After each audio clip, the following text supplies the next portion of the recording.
తిండిని తిన్నారు, ఆహారాన్ని తీసుకున్నారు, యేసుక్రీస్తు బాగా విన్నారు, యేసుక్రీస్తు చేసిన ఆశ్చర్యకార్యాలు చూశారు. కానీ యేసుక్రీస్తుని ఎరగకుండా వేశారు. ఇది రెండో సమస్య. ఇప్పుడు మూడో దగ్గరికి వెళ్దాం, కొంచెం త్వరగా నేను ముందుకెళ్తాను.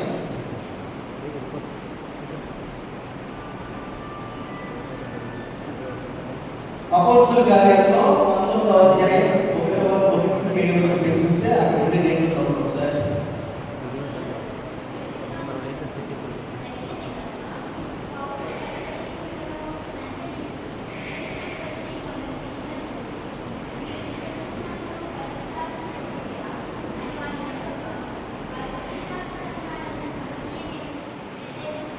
సరే, ఇంకొక వచ్చిన యోహాను సువార్త 14:17 ఇక్కడ ఉంది. ఇలా చూసేది, లోకము ఆయనను చూడదు, ఆయనను ఎరుగదు, కనుక ఆయనను పొందలేదు. మీరు ఆయనను ఎరుగదు, ఆయన మీతో కూడా నివసించును, మీలో ఉండును. ఈ వాక్యాన్ని మనం ఎక్కువగా చూస్తాం. ఇప్పుడు మీకు అర్థమైతే నేను మామూలుగా అయితే ఇంట్రడక్షన్ క్లాసు దాదాపుగా ఒక 45 నిమిషాలు చెప్పాలి, కానీ నేను 15 నిమిషాలు పంపించాను సమయ ఇబ్బందిని బట్టి. చూసే విషయం ఏంటంటే, చూడాల్సిన విషయం ఏంటంటే, పాత నిబంధనలో ఇశ్రాయేలు దేవుడు ఎన్నుకున్నాడు, కానీ వాడు దేవుడు ఎరగలేదు. యాజకులు దేవుడు ఎన్నుకున్నాడు. ఇది చాలా ఆశ్చర్యం అనిపిస్తుంది. ఎవరు ఎన్నుకున్నాడు? ప్రత్యేకించాడు. మళ్ళీ పర్టికులర్గా లేవీయుల్లో నుంచి పూర్తిగా ఉన్న యాజకులు రాజకీయ ధర్మాన్ని నిర్వర్తించడానికి చాలా రూల్స్ పెట్టి దేవుడు మాత్రమే. కానీ ఏది కుమారులు ఏమయ్యారు?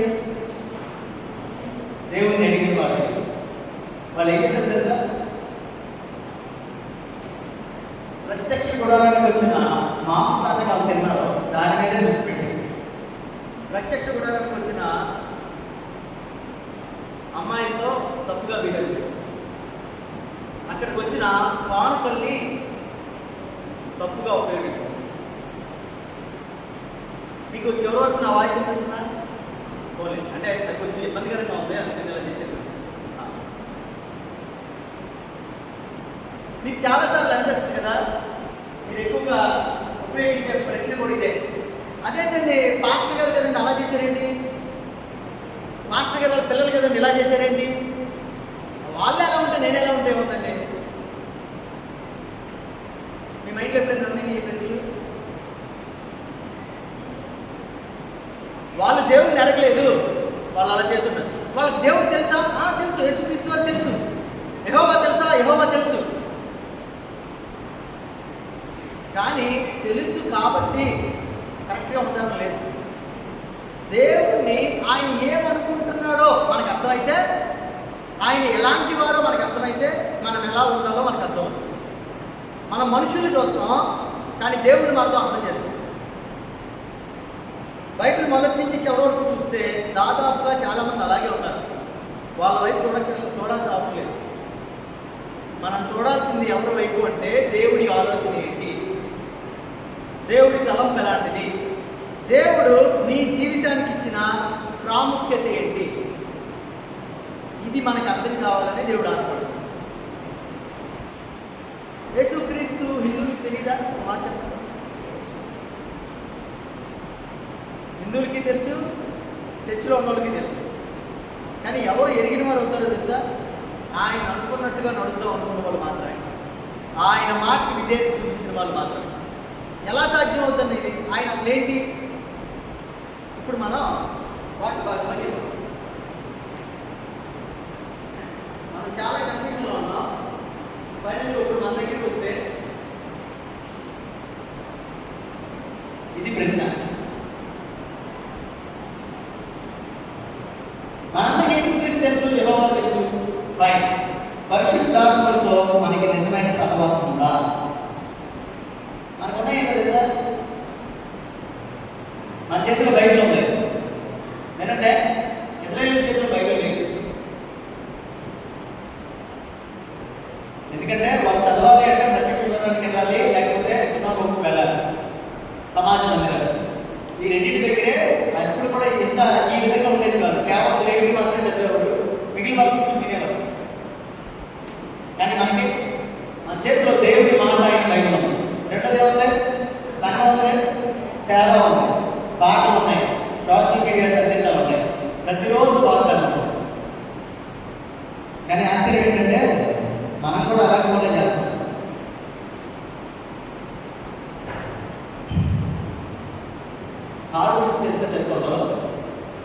బాబు సౌండ్ ఎందుకు వస్తుంది, ఆ సౌండ్ రిపేరింగ్ చేయాలి కూడా మనకు తెలియదు. కారు నడపాలి అనుకునే వ్యక్తికి ఎంతో కొంత అవగాహన ఉండాలి. గమనించండి, దేవుడి గురించి తెలుసు అని నువ్వు అనుకుంటున్నావు, కానీ ఆయన ఆలోచన నువ్వు అర్థం చేసుకోవాలి.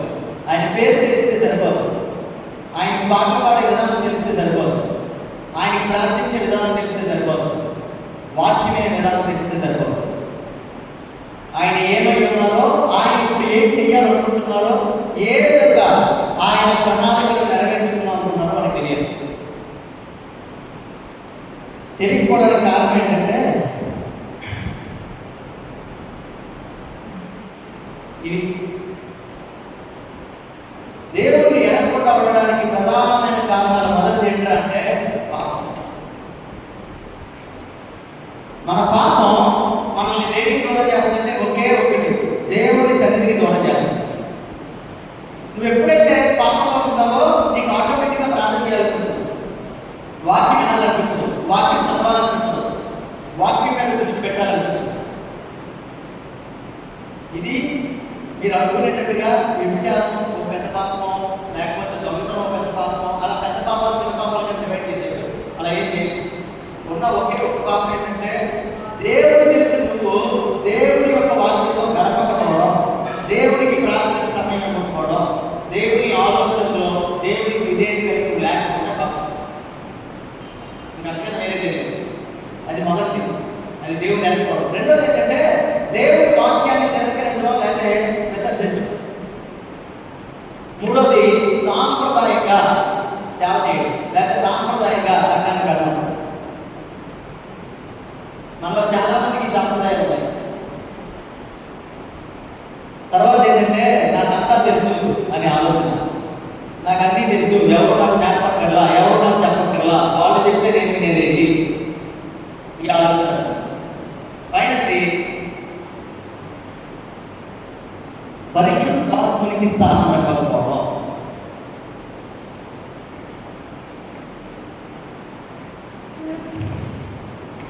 ఒకసారి మనం ఆలోచిద్దాం. నీకు తెలిసే వాళ్ళు వినేదాన్ని తిరిగి ఆలోచించు. మేమేమి ఇది నేర్చుకోండి అంటున్నా, ఆలోచించండి. మనందరం కలిసి ఆలోచిద్దాం.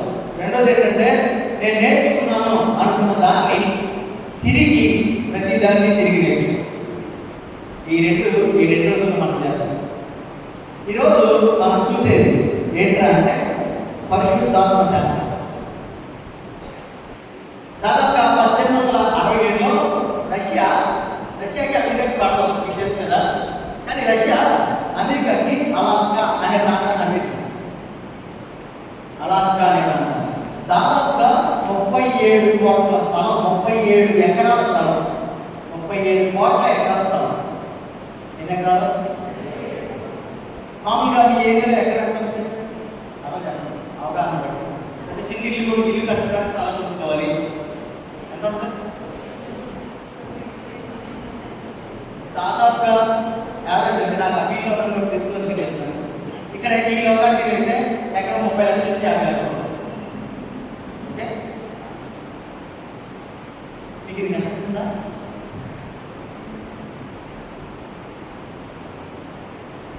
ఇది అలాస్కా, ఇది రష్యా దగ్గరగానే ఉంటుంది. కానీ అలాస్కా ప్రాంతాన్ని అమెరికా ప్రాంతాన్ని అంటేస్తుంది. ఆ స్థలం ఎంత సైజు అంటే 37 కోట్ల ఎకరాలు. ఎంత కనిపిస్తుంది తెలుసా? మన ఇండియన్ కరెన్సీ ప్రకారంగా 68 కోట్లు కనిపిస్తుంది. అంటే ఎంత? ఎకరం వచ్చి ఎంత? దాదాపు చూసుకుంటే తెలుసా 2 రూపాయలు. సీరియస్గా మాకు ఎందుకంటే తెలుసా, నేను ఇది ఏది చెప్పలేదు. ఎందుకంటే తెలుసా, కారణాలు అయ్యాయి. పాపం మా దగ్గర ఉందే కానీ దాని గురించి వాళ్ళకి తెలియదు. రెండోది ఏంటంటే దాని లోతుల్లో వెళ్ళలేదు, లోతుల్లో తప్పలేదు. మూడోది ఏంటంటే అపోహలు నమ్మింది, ప్రాంతాన్ని అర్థం చేసుకోలేకపోయింది. తర్వాత అమెరికా పడ్డ తర్వాత ఆ ప్రాంతాన్ని అంతా తగ్గింది. దాంట్లో బంగారం ఉంది, దానిలో క్రూడ్ ఆయిల్ ఉంది, దానిలో సహజ వాయువు న్యాచురల్ గ్యాస్ ఉంది, దాంట్లో చాలా చేపల సంపద ఉంది.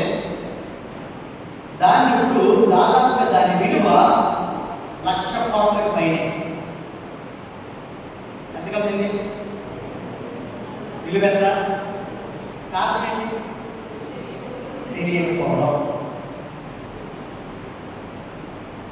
పరిశుద్ధాత్మని గురించి కూడా మనకు తెలియదు. పరిశుద్ధాత్మని గురించి కూడా మనకు అవగాహన లేదు. పరిశుద్ధాత్మ గురించి కూడా మనం ఆలోచించలేదు. ఎలాంటిదో తెలుసా? ఈ అలస్కా ప్రాంతం తల్లికి తెలిసింది దానిలో గొప్పతనం. నీ లోపల ఉన్న పరిశుద్ధాత్ముడు నీతో ఆయన శక్తిని నింపి నీతో పనిచేయడానికి సిద్ధంగా ఉంటాడు. కానీ ఆయన గురించి మనకు తెలియదు. కారణం ఏంటో తెలుసా? మనకు ఎందుకు లేదు, మనకి అక్కర్లేదు లేదు, మనం శ్రద్ధే ఉద్దేశం లేదు, ఆలోచించే ఉద్దేశం లేదు, అసలు ఆయన గురించి అవగాహన లేదు. కానీ ఏమున్నాయి తెలుసా? చాలా అపోహలు ఉన్నాయి. మీరు చెప్పండి, ఎన్ని అపోహలు ఉన్నాయి తెలుసా? పరిశుద్ధాత్మలో ఉంటే చివరి పాటు పాడేటప్పుడు గట్టిగా చప్పట్లు కొట్టి అప్పుడే పరిశుద్ధాత్ముడు మన మీదకి దిగి వస్తాడా? వాక్యం అదే చెప్తుందా? బైబిల్ అదే చెప్తుందా? కాదు. ఇంకో అపోహ ఉంది. కేవలం సేవకులకి మాత్రమే పరిశుద్ధాత్మ దేవుడు బయలుపరచబడతారు, లేకపోతే మాట్లాడతారు, లేకపోతే వాళ్ళతో మాత్రమే ఆయన సంబంధం కలిగి ఉంటారు. ఇంకోటి ఏంటంటే అసలు పరిశుద్ధాత్మ దేవుడే కాదు, ఆయన శక్తి మాత్రమే. ఇలా కొంతమంది. ఇంకో ఏంటంటే తెలుసా? పాత నిబంధనలో అసలు లేదు, కొత్త నిబంధనలో మాత్రమే ఆయన కనబడతారు, పాత నిబంధనలు అసలు లేదు. ఇవన్నీ మన అపోహలే, నిజం కాదు, కేవలం మన అపోహలే. ఇవన్నీ మనం పెట్టేసి మనం ఏమైపోతున్నాం అనేది మనం ఆలోచిస్తే ఇంకా కొన్ని అపోహలు ఉన్నాయి. అదేంటో తెలుసా? ఆదివారం మాత్రమే ఏంటిది, లేకపోతే ఏదైనా పెద్ద మీటింగ్ ఉందనుకోండి, పెద్ద మీటింగ్ ఉండాలి, వెళ్ళి పెద్ద ఆరాధన జరగాలి, ఆ ఆరాధన చాలా ప్రాముఖ్యమైన సెలబ్రిటీ వచ్చి చేయాలి. అప్పుడేమవుతుంది? ఏమి నడిపించండి, ఏమి ఆత్మ దేవుని యొక్క నడిపించండి అంటే నీ ఉద్దేశంలో దేవుడిని కూడా సెలబ్రిటీని మాత్రమే సెలెక్ట్ చేసుకునే దేవుడు చేశాడు. నీ 4 గోడల మధ్యలో ఆ ఉద్దేశం నీకు రాదు. ఇంకో అపోహ తెలుసా? రోమాలు మొత్తం లెక్కపడవాలి, అప్పుడు మాత్రమే నీ ఉద్దేశం ఏంటి? పరిశుద్ధాత్మ. అది ఫీలింగ్, ఎమోషన్. అది దాన్ని తీసుకెళ్ళి పరిశుద్ధాత్మని ఆపాదించేసింది. దేనిలో ఉన్నాం మనం? ఇప్పుడు చెప్పండి, చెప్పండి. దేవుడిని ఎదుర్కొన్నామా? నేనేమి మిమ్మల్ని బలవంతంగా ఒప్పించట్లా. మనం పాత నిబంధన చదివి ఏలీ గారి కుమారుడు చదివినప్పుడు ఇలా ఎలా చేసేయాలో అని ఆలోచన మాట్లాడుతాం. ఎలా బ్రతికేసేయాలో చాలా మంది మీలో ఉన్న వాళ్ళు అందరూ చాలా వరకు మన నాకు 20 ఏళ్ళు 3 సార్లు చెప్పుకుంటాం కదా మనం. సముద్రం పైకి చూసారండి, వచ్చి మళ్ళీ దేవుడు తిట్టారండి. నీళ్ళు లేనప్పుడు బండనే పక్కన నీళ్ళు ఇచ్చాడండి, కానీ మళ్ళీ వచ్చి దేవుడు తిట్టారండి. అసలు ఆ దేవుడు తిట్టారండి. మోషే గారికి మంచి సపోర్ట్, మోషే గారికి తిట్టే మంచి ప్లేస్లో. సో ప్రాబ్లం ఏంటంటే కొన్ని అపోహలు మన కళ్ళ నుంచి కొన్ని కనిపిస్తే అదే అని మనం అనేసుకుంటాం. అలాగా ఈరోజు మనతో పాటు నివసిస్తూ మనతో పాటు ఉంటున్న పరిశుద్ధాత్మ దేవుడి గురించి మనకి చాలా భీకరమైన అపోహలు ఉన్నాయి. ఆ అపోహలు తొలగిపోగాక తొలగిపోవాలంటే మనం వేరే అవసరం లేదు. ఈ 2 రోజుల్లో ఆ పని జరిగితే అప్పుడు మిమ్మల్ని మీరు చూసుకోరు, ఇంకా మీ లోపల ఉన్నాయని వస్తుంది. రష్యాలాగా అమ్మేసుకోరు, అమెరికాలాగా అది తీసుకుంటారు. డ్రైవింగ్ చేసేవాడు కారు పోతే పక్కన చెరిపేటట్టు కాదు. అర్థమైందా? ఇది సంఘం. దేవుడి గురించి మనకు తెలియాలి, అవగాహన ఉండాలి, ఆలోచన ఉండాలి. అప్పుడు దేవుడి నడిపి పెట్టని కట్టదు. మీలో చాలా మందికి మొదట్లో జగన్ అన్నట్టుగా దేవుడి చిత్తం గురించి మనం ఏమంటామంటే చాలా వరకు దేవుడి చిత్తాన్ని పెట్టుబడుతుంటే పెళ్లి డెఫినెట్ అడుగుతూ, ఉద్యోగ విషయంలో అడుగుతాం, ఏదైనా ఇల్లు కట్టాలని అడుగుతాం, ఇంటి దగ్గరికి వెళ్ళాలని అడుగుతాం, అద్దెకి వెళ్ళాలని అడుగుతాం, అన్నిటికీ అడుగుతాం. అడగాల్సిన విషయం ఏంటంటే ప్రతి క్షణము దేవుడి చిత్తం నడవాలి, దేవుడి చిత్తంలోనే నడవాలి. ఇది వదిలేస్తాము. కారణం ఏంటి తెలుసా? ఇలా చెప్పాను కదా, ఆదివారం మాత్రమే మనం పరిశుద్ధులుగా ఉండాలి, బయట వేసినప్పుడు మాత్రమే. ఈ కాన్సెప్ట్ తీశారు. ఇక ముందు మనం చూసేది ఏంటంటే అపోహలేంటి, అసలు నిజమేంటో ముందు ఒకసారి చదివేస్తాను. ఓకే, యోహాను సువార్త 14వ అధ్యాయం.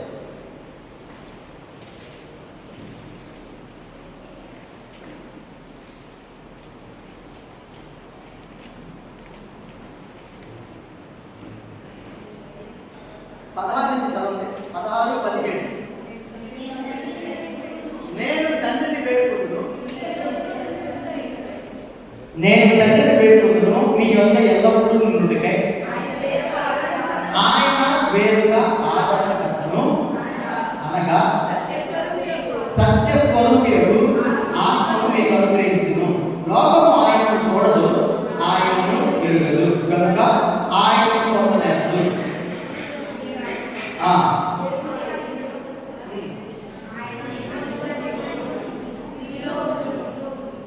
మీరు ఆయనను ఎరుగుదురు, ఆయన మీతో కూడా నివసించును.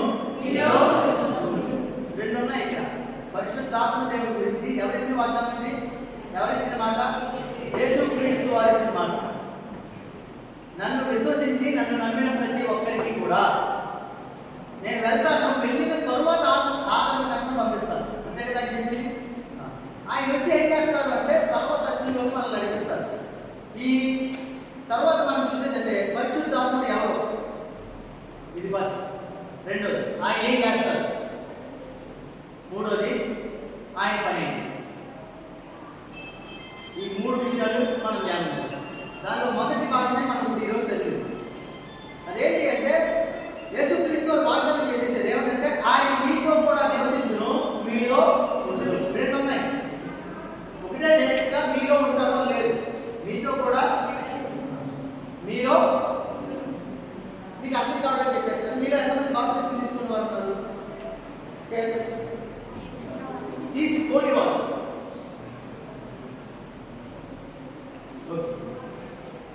వాస్తవంగా చెప్పాలంటే దేవుడిని విశ్వసించిన తర్వాత, సంఘానికి వచ్చిన తర్వాత వారికి మొదటి అనుభవం ఆయన మీతో కూడా నివసించును. ఇది ఎవరికి? బాప్తిస్మం తీసుకొని వారి. సంఘానికి వచ్చి యేసుక్రీస్తు గురించి తెలిసి కానీ రక్షణ తీసుకొని వారికి ఆయన వారితో కూడా ఉంటారు, వారిలో ఉండరు. మరి రెండోది ఏంటి? మీలో ఉండును. ఇది ఎవరికి? ఎవరైతే దేవుడిని అంగీకరించి బాప్తిస్మం తీసుకున్నారో వారిలో ఆయన.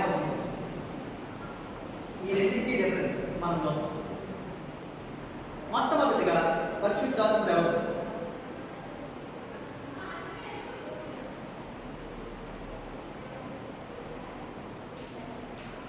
పరిశుద్ధాత్ముడు ఎవరు?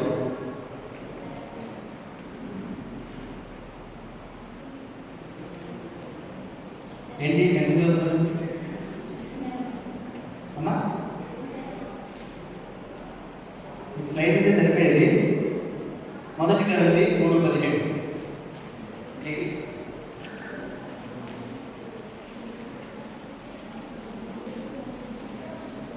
రెండో కొరింథీ 3:17.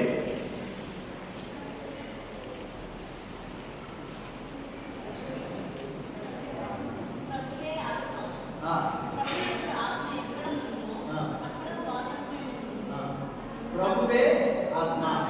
ఆయన ఎవరంటే పరిశుద్ధాత్ముడు, ప్రభువు. ఇది మొదటి. రెండోది ఒకసారి చూడండి. మత్తయి సువార్త 12వ అధ్యాయం 28వ వచనం.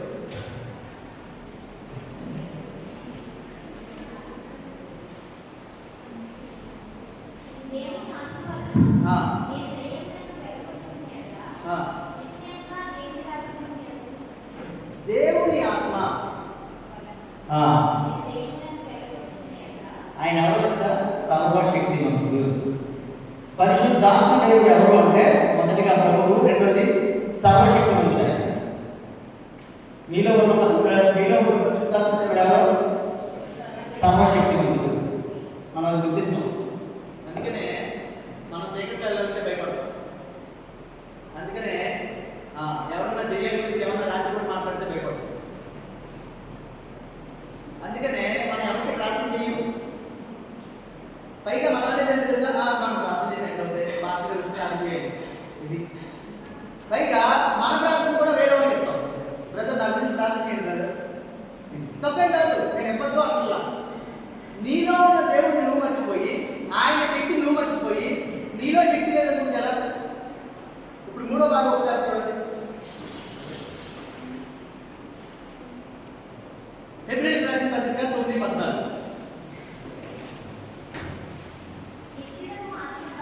నిత్యుడకు ఆత్మ, ఆయన నిత్యుడు. ఆయన కొత్త నిబంధనలో మాత్రమే ఎంటర్ అయ్యి వర్క్ స్టార్ట్ చేయలేదు. పాత నిబంధన గ్రంథంలో ప్రత్యక్ష గుడారం కట్టాల్సి వచ్చింది. బెసాలియేలు అని ఆయన దగ్గరికి వచ్చి ఆయన ఆత్మచేత నింపబడి ఆయన ఏం చేశారు తెలుసా? ప్రత్యక్ష గుడారాన్ని ఎలా కట్టాలో ఆ విధంగా ఆయన ఆత్మచేత నింపబడి ఈ కట్టాడు. రెండోది, సౌలు ఇజ్రాయేల్ ఎలా వచ్చింది? పరిపాలన చేయాల్సి వచ్చింది. నింపబడ్డారు లేదా? దేవుని ఆత్మచేత. మూడోది, మీరు గమనిస్తే దానియేలు ఏం చేశారు? ఆయన బయట ఎక్కడ ఉద్యోగం చేశాడు, ప్రైవేట్ జాబ్ ఆయన చేసింది. గవర్నమెంట్ జాబా? ఆర్థికవేత్తగా ఓ రాజు కింద ఆయన పనిచేశాడు. కానీ ఆయన రాజు అని మాట్లాడుతుందా? నువ్వు దేవుని ఆత్మచేత నింపబడి పనిచేశావు, నువ్వు దేవదూతల ఆత్మచేత నింపబడి ఉన్నావు.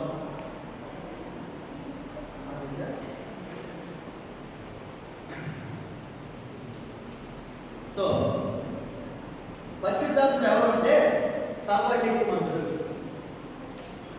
కీర్తన 139:7.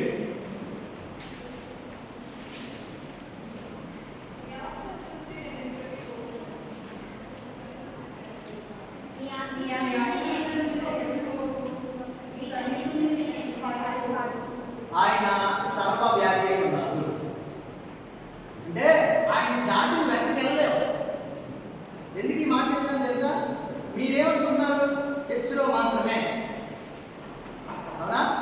మీటింగ్లో మాత్రమే, అవునా? ఒకవేళ నేను ప్రశ్న అడుగుతాను. రెండవ అక్కడ దేవుని యొక్క రాకపోయినప్పుడు బాత్రూంలో ఉంటే అలా చెప్పండి. ఈ బాత్రూంలో ఉన్నాడో మీ దగ్గర నెలకొడు అంతేనా? మనకే బయట ఉన్నవి కొన్ని ఆచారాలు ఉన్నాయి కదా, అవి మనకు వచ్చేసి ఇలాంటి ఆలోచన ఉంటుంది. అందుకే కొంతమంది బాగా గట్టిగా అరిచినప్పుడు, బాగా చప్పట్లు కొడుతున్నప్పుడు మనం ఒకటి ఏమనుకుంటాం? వాళ్ళకి మాత్రమే.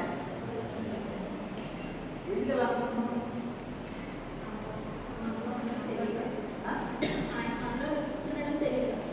ఇంకా అలా చెప్పండి. ఎందుకు ఎలా? ఎందుకంటే మనకి ఎప్పటి నుంచో మన జాతరలో మనం పాల్గొన్నాం. సీరియస్గా చెప్తున్నాను, మీరేమనుకోవద్దు, ఇలాగే ఉంటున్నారు. నిజమది. వాళ్ళు ఏంటంటే ఇప్పటికి అలా వచ్చినప్పుడు వాళ్ళకి దేవత వచ్చింది అని అలా ఉంటారు. మనం అది తీసుకుని చక్కలో పెట్టేస్తున్నాం. అందుకనే మనం కూడా అలా జరిగినప్పుడు వాళ్ళని డిస్టర్బ్ చేయము. అది కరెక్ట్గా చెప్పాలంటే వాళ్ళు ఎమోషనల్గా వాళ్ళ దగ్గర బిహేవ్ చేస్తున్నారు. మనం ఏం చేయాలంటే చేసి కొంచెం దగ్గర పెట్టించి కూర్చోబెట్టాలి. వాళ్ళ తప్పేం కాదు, మనం వాళ్ళు అర్థం చేసుకోవాలి. అంతే తప్ప ఏదో జరిగింది లేకపోతే నేను చిన్నప్పుడు అలాగే చెప్తున్నాను ఎంతసేపు తర్వాత వస్తలేదు ఏం జరిగింది. వాస్తవంగా చెప్పాలంటే దేవుని ఆలోచన వాళ్ళు ఆ టైంలో ఉండదని కాదు, కానీ వాళ్ళ శరీరం దాన్ని సహకరించారు. దానికన్నా అందరికీ గురించారు. వాళ్ళు తప్పట్లా మీరు అలా లేదు కదా అని మీలో ఒక తప్పు లేదు అనుకోండి. సమస్య రెండో పరిస్థితి కాదు. రెండోది మనం ఏమనుకుంటాం? ఈ రెండోది అయిపోవడం. నేను అలా తక్కువ చెప్పకపోవట్లేకపోతున్నాను, నేను అలా అరవలేకపోతున్నాను, నేను అలా ప్రవచించలేకపోతున్నాను, నేను అలా చేయలేకపోతున్నాను. సో మన ప్రాబ్లం ఏంటంటే దేవుణ్ణి సరిగ్గా ఎరిగి ఉండకపోవడం. దేవుడు ఎవరైనా చెప్పారు? ఇప్పుడు ఆల్రెడీ సర్వశక్తిమంతుడు ఆయన, సర్వవ్యామి ఆయన, ఆయన ప్రభు అయి ఉన్నాడు. పైగా ఆయన దేవాది దేవుడు అయి ఉన్నాడు. ఆమేన్. పరిశుద్ధాత్మ గురించి ఉన్న అపోహలు ఏంటో నెక్స్ట్ సెక్షన్లో మనం చూద్దాం. పరిశుద్ధాత్మలు ఏ పని చేస్తారో వచ్చే సెక్షన్లో. ఓకే, ప్రార్థన చేసుకుందాం, తల ఉంచుదాం. ఆల్రెడీ మీకు నేను తీసుకున్న టైం కూడా అయిపోయింది. దాటికి అందుకే నాకు ప్రార్థన చేద్దాం. పరిశుద్ధమైన దేవా, ప్రేమ కలిగిన ప్రభువా, మీ వందనాలు స్తోత్రాలు. దేవా, మీరు మాకు చేసిన వాగ్దానం ఆదరణ కట్టను మా కోసం మీరు ఏర్పరిచి పంపిస్తానని చెప్పారు. అయితే ప్రభా, మేము మిమ్మల్ని ఎరిగిన వారిగా మేము ఉన్నాం ప్రభా. శిష్యులు మీతో పాటే ఉన్నారు, కానీ మిమ్మల్ని ఎరగలేదు. ఇశ్రాయేలీయులు మీ యొక్క ప్రత్యక్ష గుడారంలో బలులు అర్పించారు. యాజకుల దగ్గరికి వెళ్ళారు, యాజకులకి బలులు అర్పించారు, యాజకుల దగ్గరే బలులు అర్పించారు. మందసాన్ని మోసారు. కానీ మిమ్మల్ని లేకుండా బ్రతికేశాడు. దేవా అదే విధంగా మేము కూడా నాయన మీరు మాతో పాటు ఉన్నారు, మాతో నివసిస్తున్నారు, మాలో ఉన్నారు, అయినా కానీ మేము మిమ్మల్ని చూడట్లేదు ప్రభు. మీ ఆలోచన ఎరగట్లేదు, మీ స్వరాన్ని వినట్లేదు, మీ శక్తితో మేము పనిచేయట్లేదు.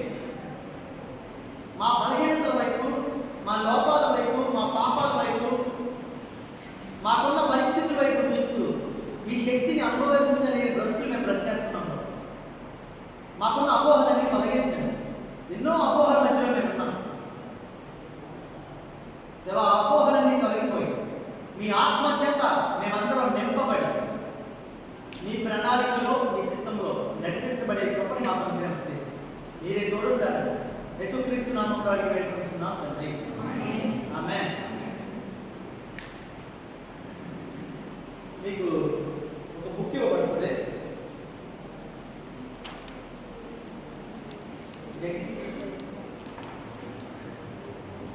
డేవిడ్ రేనాల్డ్ డైరీ ఇది మీకు ఫ్రీగానే ఇవ్వబడుతుంది. సో ఈ బుక్ మొత్తం తీసుకోండి. ఈ పని ఏంటి అంటే ఈరోజు నైట్ పొద్దున్న మీ ఖాళీ